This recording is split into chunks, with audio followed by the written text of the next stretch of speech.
2018 পরে আমাদের উত্থান হলো, আমাকে আপনারা চিনলেন, নুরুল হক নূরকে চিনলেন। আবার 24-এ হয়েছে, তখন পুরানগুলোর দাম নাই, এখন নতুন পাত্রী, নতুন বউ, সবাই উকি দিয়ে দেখে, এটাই হলো এনসিপি। আচ্ছা, তো আপনার কি এখন দাম নাই তাহলে? না না, এখন মানে দাম আছে, দাম নাই এটা না। এবং দামটা ধরে রাখার জন্যই কি একের পর এক নতুন নামের দল দিয়ে শুরু করছেন আবার নতুন করে? আমাদের রাজনৈতিক পথ চলা খুব স্বল্প, কিন্তু যে সময়টা আমরা কাজ করছি আমাদের দ্বারা দেশের আহামরি কোনো ক্ষতি হয়েছে বা দেশের বিরুদ্ধে কিছু অবস্থান নিয়ে কাজ করেছি এরকম হয়নি।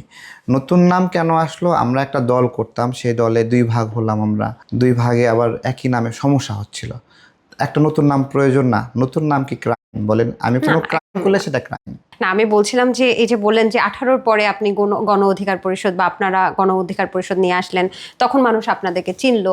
24-এর পরে আরো একটি নতুন দল আসলো, এনসিপি।